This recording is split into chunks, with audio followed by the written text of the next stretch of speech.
Though there are some mentions of South Asian people present in New Westminster earlier, it was only in 1904 that the first significant group of immigrants arrived in the city. This was due to the new Trans-Pacific passenger line that was opened by the Canadian Pacific Railway from Hong Kong to Vancouver. The journey to the west coast of North America from India thus became much simpler, and by 1908 there were more than 5,000 South Asian immigrants in British Columbia. These were almost all Sikh men from the Punjab.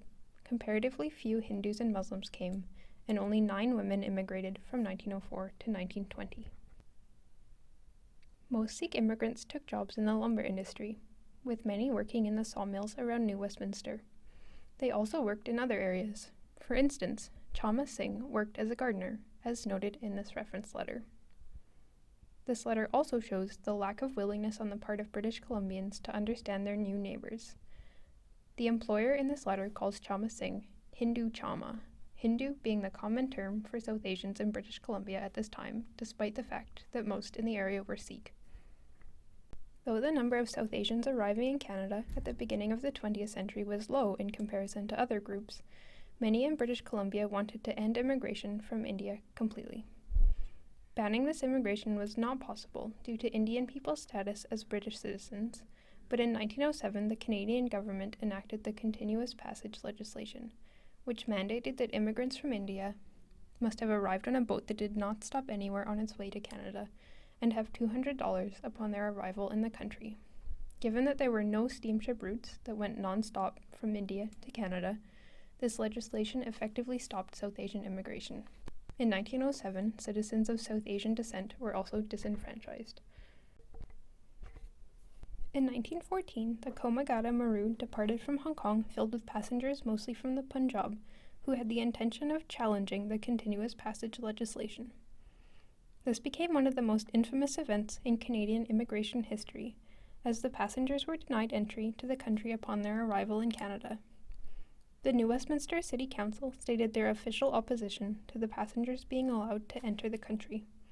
In July, after spending 2 whole months in the Vancouver harbour awaiting a verdict, the ship and its passengers were sent back to India. In the fall of 1914, Bella Singh Jan shot and killed 2 prominent members of the Goddard Party at the 2nd Avenue Sikh Temple in Vancouver.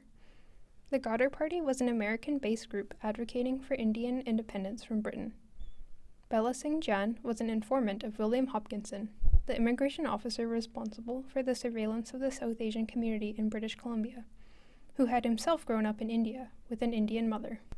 Bahai Mewa Singh, a Goddard Party member who had previously been arrested by Hopkinson for attempting to smuggle weapons to the passengers of the Komagata Maru, suspected that the immigration officer was in fact responsible for this shooting. In retaliation for the desecration of the temple, Bahai Mewa Singh shot Hopkinson in the Vancouver courthouse on October 21, 1914. Bahai Mewa Singh pleaded guilty to the murder of Hopkinson at his trial held at the New Westminster Courthouse. He provided no defense, seeking instead to give his life to show the injustice against his people in Canada. On January 11, 1915, he was hanged at the New Westminster Jail. To the Canadian Sikh community, he became the immortal martyr of Canada, and a large funeral procession was held from the courthouse in New Westminster to Fraser Mills, where he was cremated. Early Sikh immigrants soon established their religious traditions in New Westminster. The Khalsa Diwan Society was founded in Vancouver in 1907, who later helped build a Gurdwara in New Westminster in 1919 at 344 Boyne Street, on land donated by Bahai Bishan Singh. The Gurdwara is the center of Sikh religious and community life, usually including a meeting hall, kitchen, accommodations for those in need, and a temple. The Khalsa Diwan Society also took a role representing and advocating for the Canadian Sikh community to the wider society, and in 1925 an autonomous Khalsa Diwan Society was formed in New Westminster. Due to restrictive immigration policies, wives and children were not able to join their male family members who had already come to Canada. It was only in 1918 that the Canadian government loosened its immigration restrictions slightly, allowing for the wives and children under 18 to join their husbands and fathers in Canada. Still, low numbers of women left India for Canada until the 1940s. By 1941, there was only 165 women over 19 in Canada, to 747 men. This also meant that the majority of the first generation of Canadian-born children only really started to be born in the 1930s. Shown here are a few South Asian children with their class at Queensborough School in 1948.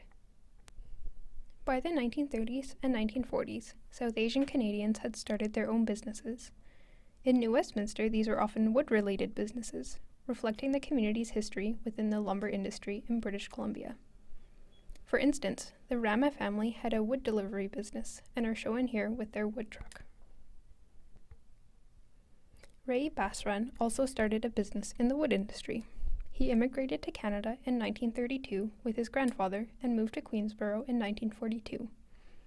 When he was 19, he started Ray's Fuel, which delivered wood fuel to pulp mills. Later, this expanded and was renamed Basran Fuels, and eventually Ray's sons took over the business. In 1997, Basran Avenue in Queensborough was named after him.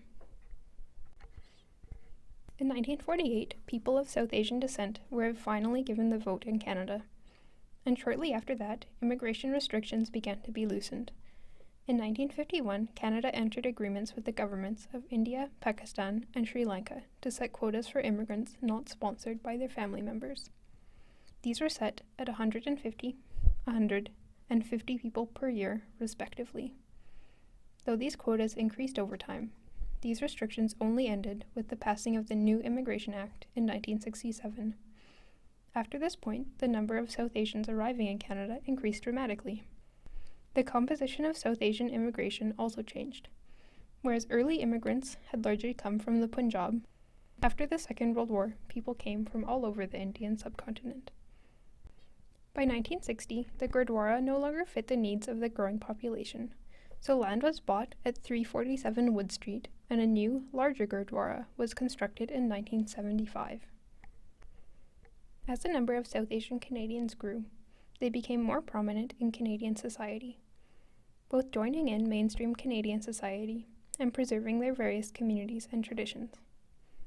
Surjit Kaur of Queensborough would have been a recognizable face in New Westminster in the 1960s. In 1961, she became the first female student council president at Lister Pearson High. In this role, she started a glasses drive for the Bank of Light called Eyes for India that collected and sent around 1,300 pairs of glasses to India. In 1963, she was chosen as Miss Royal City and went on to represent New Westminster in the Miss PNE contest.